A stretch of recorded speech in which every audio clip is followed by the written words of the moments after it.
Milan হ্যাঁ Milan আমি হল থেকে বেরিয়েছি 2013 সালে। হ্যাঁ, মিলান। 16 সালে ঘটনা, 3 বছর পরে। হ্যাঁ তো ক্যাম্পাসে 3 বছর থেকে পরে। নামাজ হতে দেন পরে আপনাকে আওয়ামী লীগের প্রোগ্রাম আপনাকে দাওয়াত দেয়। এই জিনিস আপনি বুঝেন। এই তো সমস্যা এখানে। আওয়ামী লীগের সব শুনেন, প্রোগ্রামে শুনেন শুনেন, আমি আওয়ামী লীগের আপনাকে সব প্রোগ্রামে ডিজিএফআই গোয়েন্দা সংস্থা আমি এনএসআই আপনাকে- মিলাই আমি আপনাকে রিপোর্ট বলি, আপনি আমি এগুলো আপনাকে বলে বলি, লাভ শুনেন, নাই। শুনেন। গুপ্ততা আপনারা গুপ্তরা শুনেন, ফরম্যান ছিল। না, না, সেটা আপনি সেটা বুঝেন, আপনি পার্লামেন্টের বুঝেন মাধ্যমে হয়েছে কিনা? আপনি বুঝেন আপনি মানে না, আমি বলেছি আপনি যে প্রেক্ষাপটটা বললেন বুঝেন। পার্লামেন্টে আপনি আপনি গণভোট পাস না করবেন। আপনি সিচুয়েশনটা আমি বুঝতে আপনাকে হবে বলি, পার্লামেন্ট যখন অধ্যাদেশটা কখন হয়? অধ্যাদেশ তো তখন হয় যখন পার্লামেন্টে থাকে না। হ্যাঁ। যেহেতু পার্লামেন্টটা নেই, এই পার্লামেন্ট জন্যই আবার তো- সংবিধান স্থগিত না, থাকে না।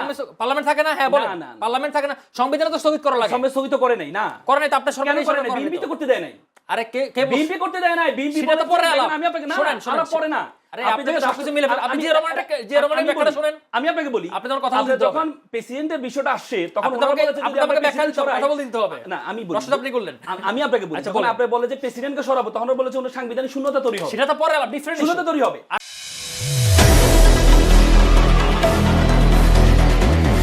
মামুন ভাইয়ের একটা ফেসবুক স্ক্রিনশট আমার কাছে আছে 3 জুন 2015 সালে ঠিক আছে এখানে একটা অনুষ্ঠানে স্ক্রিনশট পুরোটা দেখা যাচ্ছে না ছবিটা এখানে প্রধান অতিথি শেখ হাসিনা বিশেষ অতিথি মোহাম্মদ নাসিম সভাপতি সৈয়দ মহসিন আলী সম্ভবত সমাজ কল্যাণ মন্ত্রণালয় সেখানে উনি বক্তব্য দিচ্ছেন ঠিক আছে উনি কে? উনি আমার সামনে বসে আছে রাসেল ভাই এবার আমি ব্যাখ্যা এর চেয়ে বড় গুপ্ত আর ব্যাখ্যা কিছু না, আছে না, বলেন? না, না, এখন এই এই জামা তো, শিবির narrative তৈরি এই করতেছেন, তো। এখন এর চেয়ে বড় এর গুপ্ত আর আগে কিছু আছে শুনেন, শুনেন এর চেয়ে বড় গুপ্ত আর কিছু আছে শুনেন, এই তো। এই গুপ্তধর এর চেয়ে বড় কিছু আছে আমাকে তো আত্মপক্ষ না না সমর্থন না দিতে হবে। এই দিবেন আপনি দিন আমি শেষ না, করি না, না না, না, আপনি না, শেষ না, করতে এখনই দিন। বলতে হবে আমাকে। বলেন না, না, বলেন এখনই বলতে হবে। হ্যাঁ, দেখেন, বলেন বলেন দেখেন জলিল ভাই, এর আগে অনেকগুলো মিডিয়াতে উনি তো মাত্র দেখেছেন হ্যাঁ, মনে বলেন, হচ্ছে। বলেন।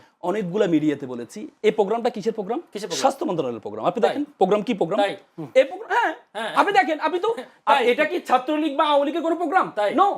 ওইটা আপনারা এভাবে মিশে গেছেন, না আপনারা না তো না, এই তো হিসেবে সমস্যা। মিশবেন না। সমস্যাটা হ্যাঁ, এখানে। আচ্ছা, কোন হিসেবে? সমস্যা তো এখানে। কোন হিসেবে? এখানে এটা যদি ছাত্রলীগের বা বাংলাদেশ আওয়ামী লীগের কোনো শেখ প্রোগ্রাম হাসিনার হতো। program আপনি গেছেন, আপনি আহারে আবারও ভাই, উনি ব্যাখ্যা দিচ্ছেন প্রধানমন্ত্রী। আপনি। উনি প্রধানমন্ত্রী তখন। ওনাকে আপনি অন করতেন আহারে উনি প্রধানমন্ত্রী। ওনাকে অন করতেন। আরে আমার কথা শেষ করতে ওনাকে দেন। অন করতেন আগে আপনি। ব্যাখ্যাটা শুনেন না হ্যাঁ, ভাই, বলেন আমি না। তো জানি আপনি প্রিপারেশন নিয়ে আসছেন। হ্যাঁ, বলেন। আমাকে এটা দেখাবেন, এটা তো আমি জানি। হ্যাঁ, বলেন। এটা এর আগেও আমি জিটিভিতে আমি ব্যাখ্যা হ্যাঁ। দিয়েছি।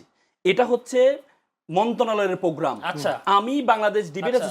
অ্যাসোসিয়েশন একটা ডিবেটিং ক্লাবের প্রেসিডেন্ট ছিলাম, জাতীয় বিতর্ক সংগঠন। হ্যাঁ। 100টা সামাজিক সংগঠনকে ইনভাইট করা হয়েছে। অটিজম দিবস উপলক্ষে প্রোগ্রাম ছিল এটা। স্বাস্থ্য মন্ত্রণালয়ের প্রোগ্রাম। স্বাস্থ্যমন্ত্রী অতিথি এখানে। আর সেই ব্যক্তি আপনি দাঁড়ান, বলছেন আমি দশ আমি শেষ করি না ভাই। সেই ব্যক্তি আপনি এই তো, বলছেন আচ্ছা আপনি বলেন তো আমাকে ব্যাখ্যা দিতে দিবেন না, কারণ আপনি তো এটা নিয়ে এসেছেন, আমি জানতাম। বলেন বলেন বলেন আপনি বলেন। এই প্রোগ্রামটা যদি বাংলাদেশ ছাত্রলীগের হতো, এখন আপনি যদি বলেন আপনি এই কি বলে সরকারের প্রোগ্রাম আপনি কেন গেলেন? হ্যাঁ। আপনি কি সরকারকে ট্যাক্স দেন না 17-18 বছর? না, ঠিক আছে ঠিক আছে সরকারকে রাইট আমি আবার আমার দাঁড়ান, আমি শেষ করি।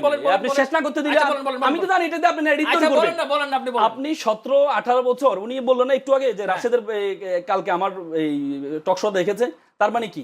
হ্যাঁ, রাশেদের যে বক্তব্যটা দেখিয়েছে এর বিপরীতে এটা আসবে, এটা আমি জানতাম। হ্যাঁ, উনি বলেন। এটা নিয়ে আসবে। হ্যাঁ, বলেন। কিন্তু ব্যাপার হচ্ছে এটা কি, এটা যদি বাংলাদেশ আওয়ামী লীগের কোনো প্রোগ্রাম হতো, ছাত্রলীগের কোনো প্রোগ্রাম হতো, আচ্ছা, ওকে, এটা fine, মন্ত্রণালয়ের আমার প্রোগ্রাম, দেখাচ্ছি, আমার সরকারি দেখাচ্ছি। প্রোগ্রাম। ওকে, fine, আমি আবার এবং দেখাচ্ছি।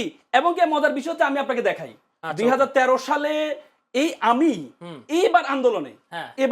এবার আমি শুধু আপনাকে দেখাই। দেখেন আমার ভাই তো নিয়ে আসছে, এই জন্য আমি একটু বলি। আমি আরো দেখাচ্ছি হ্যাঁ, আপনাকে, আপনি দেখেন, দেখাবেন, বলেন। আমি জানি তো। দেখেন, বলেন, আপনি বলেন। আপনি তো আপনি দেখাবেন, আমি জানি। হ্যাঁ বলেন আমি জানি, দাঁড়ান।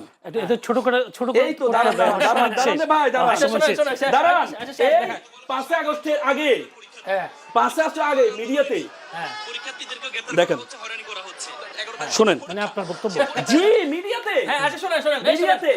এ ভাই দাঁড়ান, দাঁড়ান, শেষ আমি করুন, শেষ করি, আপনার আপনি time বলবেন। হবে না।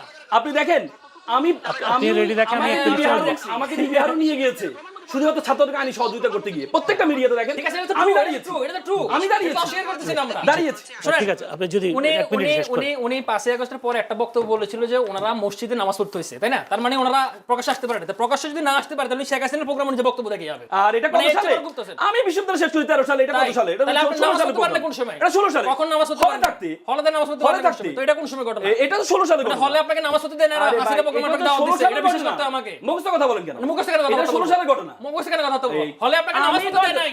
হলে ছাত্রলীগ আপনাকে নামাজ পড়তে দেয় নাই, আর হাসিনা আমি- প্রোগ্রাম আপনাকে দাওয়াত আমি দেয়। 9-10 মানে আপনি মিলান, আপনি কোশ্চেন আমি মিলাচ্ছি তো আপনাকে। মিলান, হ্যাঁ মিলান। আমি হল থেকে বেরিয়েছি 2013 সালে। হ্যাঁ, এটা মিলান। 16 সালে ঘটনা, 3 বছর পরে। হ্যাঁ তো ক্যাম্পাসে 3 বছর আপনাকে পরে। নামাজ হতে দেন পরে আপনাকে আওয়ামী লীগের প্রোগ্রাম আপনাকে দাওয়াত দেয়। এই জিনিস আপনি বুঝেন। এই তো সমস্যা এখানে। আওয়ামী লীগের সব শুনেন, প্রোগ্রামে শুনেন, শুনেন, আমি আওয়ামী লীগের আপনাকে সব প্রোগ্রামে ডিজিএফআই গোয়েন্দা সংস্থা আমি এনএসআই আপনাকে- মিলাই আমি রিপোর্ট আপনাকে দিত। বলি, আমি আপনি আপনাকে এগুলো বলি, বলে লাভ শুনেন, নাই। শুনেন। গুপ্ততা আপনারা গুপ্তরা শোনেন, মানে আপনি গণভোটের অধ্যাদেশের আলোকে গণভোট আয়োজন করলেন। হ্যাঁ। যখন আপনি গণভোটের অধ্যাদেশের আলোকে গণভোট আয়োজন করে হ্যাঁ। আপনি যখন অধ্যাদেশটা বাতিল করে দিবেন, তাহলে গণভোটটা তো বাতিল হয়ে যাবে। গণভোট বাতিল হয়ে যাবে। কে অবশ্যই বলছে বাতিল হয়ে আপনাকে? কে যাচ্ছে। বলছে? তাহলে কিসের আলোকে গণভোটের ভিত্তি কি? সংবিধান বিষয়ে কোনো আদেশ জারি করতে পারে কিনা?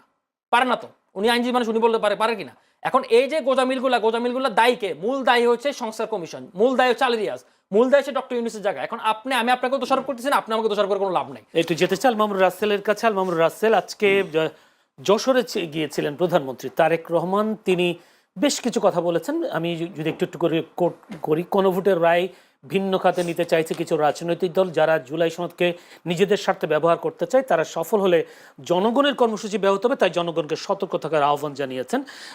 একই সাথে তিনি বলেছেন, প্রধানমন্ত্রী 5 আগস্টের গণ অভ্যুত্থানের কথা স্মরণ করিয়ে দিয়ে বলেন, জনগণ ইতিমধ্যে প্রমাণ করেছে তারা তাদের ইচ্ছাকে উপেক্ষা করার চেষ্টা মেনে নেয় না। যেভাবে জনগণ 5 আগস্ট উপযুক্ত জবাব দিয়েছে, ভবিষ্যতে কেউ তাদের ভাগ্য নিয়ে খেলতে চাইলে তারা একইভাবে জবাব দেবে। মানুষের ভাগ্য নিয়ে ছিনিমিনি খেললে 5 আগস্টের মতো জবাব দেবে জনগণ, প্রধানমন্ত্রী হিসেবে। এখন যে সম্ভবত গণভোটের রায়, জুলাই সনদ বাস্তবায়ন নিয়ে যেহেতু রাজপথে আন্দোলন করছে 11 দল বা জামায়াত দল, তাদেরকে এই ইঙ্গিতটা করেছেন 5 আগস্টের মতো উপযুক্ত জবাব দেবে বলে বলেছেন প্রধানমন্ত্রী তারেক রহমান। আপনি কি বলবেন?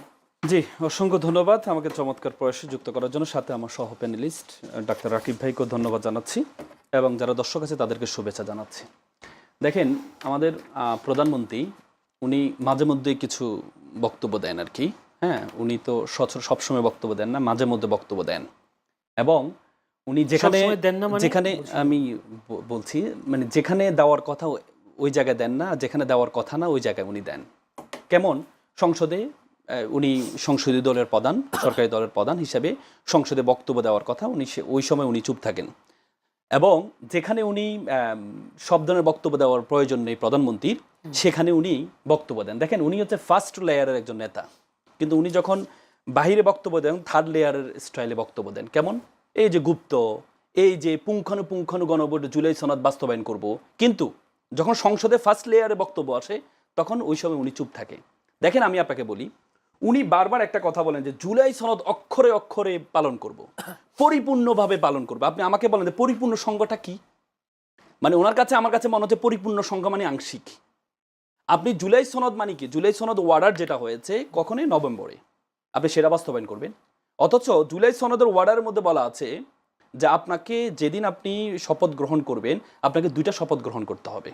একটা শপথ হচ্ছে আপনার গণপরিষদের শপথ, আর একটা হচ্ছে জেনারেল অ্যাসেম্বলি শপথ, আর একটা হচ্ছে কনস্টিটিউয়েন্ট অ্যাসেম্বলি শপথ। জুলাই সনদ ওয়ার্ডারে বলা আছে আপনি পুঙ্খানুপুঙ্খে পালন করবেন, আপনি বলেছেন। তাহলে জুলাই সনদ ওয়ার্ডারে বলা আছে 2টা শপথ দিতে হবে। আপনি একটা নিলেন, আরেকটা নিলেন না। তার মানে মর্নিং শোজ দ্য ডে, আপনি প্রথম দিনেই আপনি জুলাই সনদকে কি অবজ্ঞা করলেন। এক, দ্বিতীয় হচ্ছে জুলাই সনদে ওনারা সচিবালয় অধ্যাদেশের ক্ষেত্রে নোট অফ ডিসেন্ট দেন নাই। তার মানে এটা ওনাদের কনসেন্ট ছিল। এবং ওনাদের যে 31 দফার মধ্যে সচিবালয় অধ্যাদেশ করবেন 31 দফার একটা অংশ। এবং কি ওনার যে সর্বোচ্চ 7 দিন আগে যে ইস্তেহার দিয়েছেন, সেই ইস্তেহারে বলা আছে যেহেতু আপনি জানেন সচিবালয়, সুপ্রিম কোর্টের সচিবালয়টা অন্তর্বর্তী সরকার আমলে প্রতিষ্ঠিত হয়ে গেছে। ওনারা বলেছেন 7 দিন আগে বলেছেন আমরা এটাকে আরো শক্তিশালী করব। তার মানে ওনারা এসে সচিবালয় অধ্যাদেশটা বাতিল করে দিলেন। মানে যে সচিবালয় প্রতিষ্ঠিত হয়ে গেছে সেটাকে ওনারা বাতিল করে দিলেন। তাহলে আপনি পুঙ্খানুপুঙ্খানুভাবে আপনি জুলাই সনদ বাস্তবায়ন আপনি কিভাবে করলেন? আপনি প্রথম দিনেই শপথ নিলেন না। আমি আসলে আইন কি, মানে আমার কাছে মনে হচ্ছে যেন মানে ওনাদের ব্যাপারটা হচ্ছে ওনারা চোখ বন্ধ করে, এই কুকিলের মতো চোখ বন্ধ করে বলে যে কেউ আমি দেখছি না, মানে কেউ আমাকে দেখছে না। আমি শ্রদ্ধাবাদ রাকিব ভাইকে একটা প্রশ্ন করব। এই যে ধরেন, এই যে জুলাই সনদ যদি বাস্তবায়ন করতে হয় তাহলে দ্বিকক্ষ বিশিষ্ট ওনারা বলেছেন পার্লামেন্ট করবেন। আচ্ছা, আপনি আমাকে বলেন তো, আমাদের যেই জেনারেল অ্যাসেম্বলি আছে সেই জেনারেল অ্যাসেম্বলি কি দ্বিকক্ষটাকে প্রতিষ্ঠা করতে পারবে? একটু আমাকে রাকিব ভাই আপনি একটু আমি উত্তর দিব, আপনি শেষ করেন, আপনি শেষ করেন। আমি আপনাকে বলি, দ্বিকক্ষ বিশিষ্ট, আপনি জানেন 1989 সালে এরশাদের আমলে, 1989 সালে আমাদের এরশাদের আমলে আমাদের এই যে জেনারেল অ্যাসেম্বলি মানে সংসদে একটা পাস হয়েছিল যে আমাদের সুপ্রিম কোর্টের হাইকোর্ট ডিভিশনগুলো বিভিন্ন বেঞ্চ বিভিন্ন বিভাগে যাবে। ওই সময় একটা রিট হয়েছিল, এটা হচ্ছে আনোয়ার চৌধুরী ভার্সেস স্ট্রেট। সেই 89 সালে রিটের মধ্যে প্রথম রিটটা খারিজ করে দিয়েছে হাইকোর্ট ডিভিশন। এরপর অ্যাপ্লাইড ডিভিশনে গিয়ে অ্যাপ্লাইড ডিভিশন আমাদেরকে কিছু বেসিক স্ট্রাকচার নির্ধারণ করে দিয়েছে। যেহেতু আমাদের দেশটা ইউনিটারি গভর্নমেন্ট, আমাদের দেশটা ফেডারেল গভর্নমেন্ট না, প্রাদেশিক গভর্নমেন্ট না, সেহেতু আপনি বিভাগীয় শহরে নিতে পারবেন না। যেহেতু আমাদের ওই সময় আমাদেরকে স্ট্রাকচার নির্ধারণ করে দিয়েছে 142 দিয়ে আপনি চাইলে সংবিধান পরিবর্তন করতে পারবেন না, বেসিক স্ট্রাকচার পরিবর্তন করতে পারবেন না। তাহলে যে জিনিসটা ডিসাইডেড, অ্যাপ্লাইড ডিভিশন ডিসাইড করে দিয়েছে, সেই জিনিসটা আপনি যদি এখন দ্বিকক্ষ করতে চান তাহলে তো আপনি আবার ফেডারেল থেকে আপনি ইউনিটারি থেকে ফেডারেলে চলে যাচ্ছেন। তাহলে কি আপনি এই যে জেনারেল অ্যাসেম্বলি দিয়ে আপনি পারবেন না, কিন্তু আপনি গণপরিষদের শপথটা নিলেন না।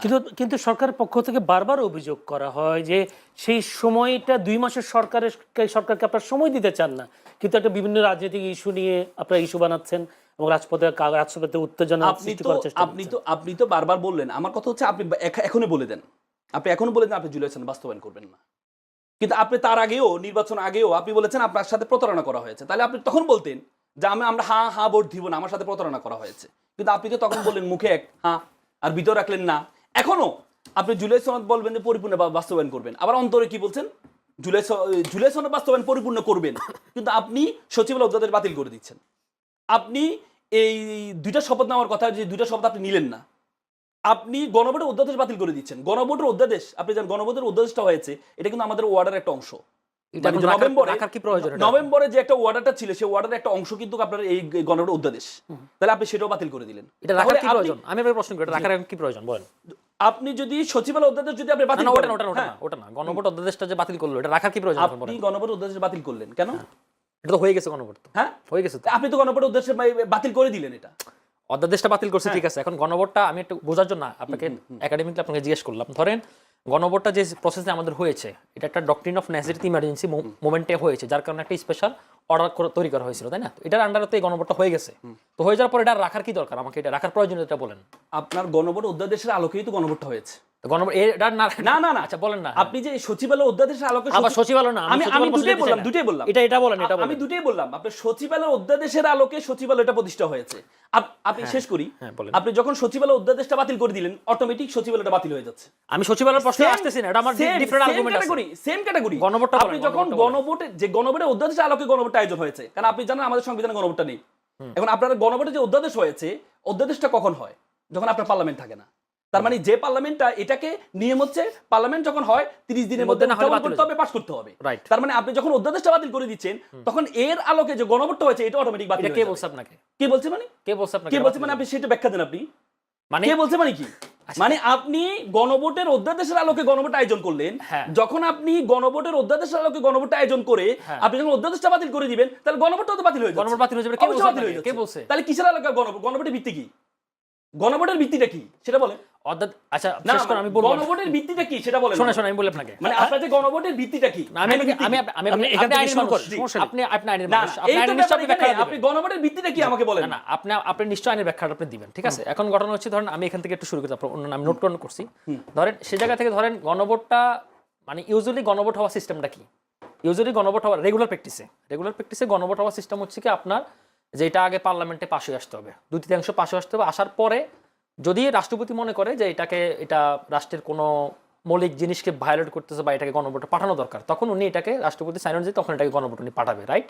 এটা হচ্ছে সিস্টেম। কিন্তু ধরেন আমাদের যে সিস্টেমে গণভোটটা আয়োজন করা হয়েছিল, সেই সিস্টেমে হচ্ছে কি আপনার পার্লামেন্ট রাখলেন না, কিন্তু আপনার আবার সংবিধানটাকে স্থগিত করলেন না। তো এমন একটা জরুরি মুহূর্তে তখন কিন্তু যখন এই মানে আপনার ফরেন সার্ভিস একাডেমিতে যখন সংস্কারের আলোচনাগুলো হচ্ছিল, তখন সালাউদ্দিন আহমেদ তিনি কিন্তু এই প্রস্তাবটা দিয়েছিলেন, দেখেন আমরা আসলে 2টা গণভোটের দিকে যাই। 2টা গণভোটের দিকে গেলে হচ্ছে কি আমাদের এই জিনিসটা খুব স্মুথলি প্রসেসটা হবে। একটা গণভোট হচ্ছে ধরেন আমরা এখানে যারা প্রতিনিধিত্ব করতেছি, আমরা তার মধ্যে আমরা 84টা দফা রেডি করলাম, রাইট? 84টার মধ্যে আমাদের 36টা এক্সিকিউটিভ, যেটাতে কোনো গণভোটের প্রয়োজন লাগতেছে না। আপনি কেউ ফ্যাক্ট না, এটা কোনো সমস্যা না। কিন্তু 48টার মধ্যেই তো আমাদের মূল ঝামেলাটা, এবং 48টার মধ্যে 30টার মধ্যেও সবাই একমত, বাকি 18টার মধ্যেই কারো দ্বিমত বলবো না, আমি ভিন্নমত রয়েছে, তাই না? তো সেই জায়গায় থেকে তাহলে আমরা একটা কাজ করি যে আসলে মানে আমরা তো এটা ইচ্ছে করে জনগণের উপর চাপাই দিচ্ছি। তা আমরা ফার্স্ট এটা করি যে মানুষ এই সংস্কারটা চায় কিনা, ইয়েস অর নো। আগে আমরা একটা গণভোট করি, তারপরে আমাদের ইলেকশনটা হয়ে যাক পার্লামেন্টে, তখন আমরা এখন যেরকম ডিবেট হচ্ছে, এই ডিবেটের মাধ্যমে যখন যেগুলো একটা কংক্রিট আলোচনা আসবে, তখন এটা অনুযায়ী আমরা নতুন করে একটা গণভোট দিতে পারি। তখন এই অ্যাবসলিউট প্রসেসটা কিন্তু মেইনটেইন হয়। আমি একটু যোগ করি আপনাকে, উনি যে কথা জিয়াউর রহমান সাহেব যে প্রথম গণভোটটা পার্লামেন্টের মাধ্যমে, না আমি বলি মানে পার্লামেন্টের মাধ্যমে বলি আপনাকে বলি জিয়াউর রহমানের আমলে এটা আপনাকে মানে আমাদের 4টা গণভোটে 4টা প্রেক্ষাপট ডিফারেন্ট ছিল। 4টাকে আপনি একসাথে মিলালে হবে না। না না, মানে আপনি যে বললেন গণভোটটা আপনাকে সংসদে করতে হবে, বাংলাদেশের প্রথম গণভোটটা এটা কি সংসদের মাধ্যমে হয়েছে?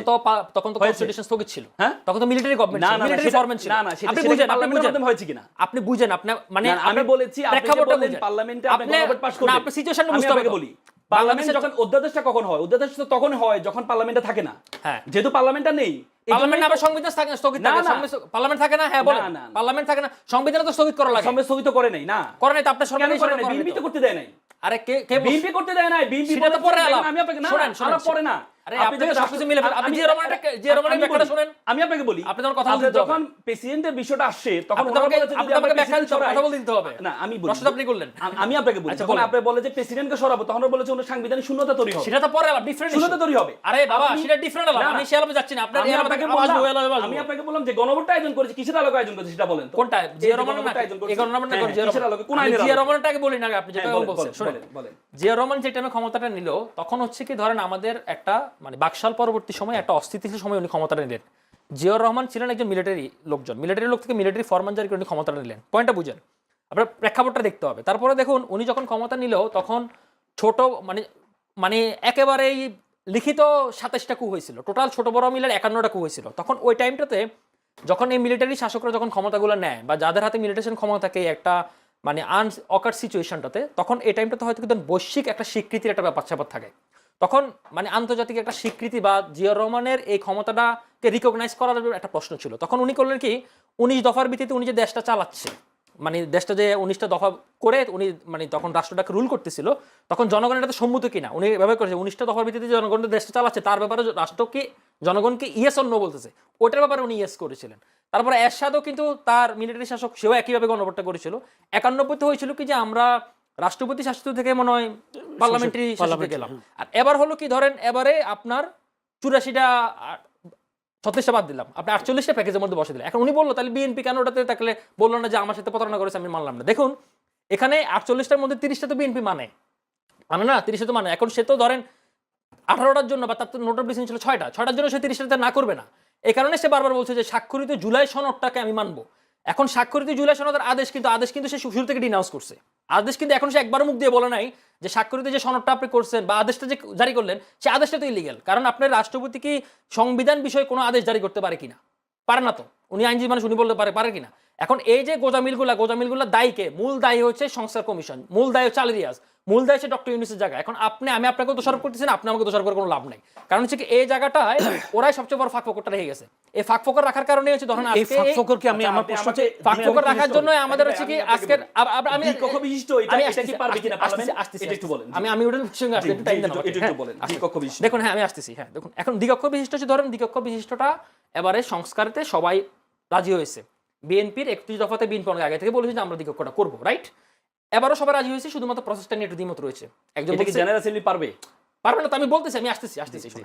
ধরেন দ্বিকক্ষ বিশিষ্ট আমি দুটো উদাহরণ আপনাকে দিই। ধরেন হচ্ছে একটা হচ্ছে কি বেলজিয়াম, একটা হচ্ছে নিউজিল্যান্ড, ঠিক আছে? বেলজিয়াম যখন এটা ইম্পোজ করে তখন তাদের এটা নিয়ে তারা 20 থেকে 25 বছর জাস্ট আলোচনা করছিল। 1970 সাল থেকে শুরু হয়েছে, 1994 সালে এরা হচ্ছে কি এটা এমপ্লিফাই করে।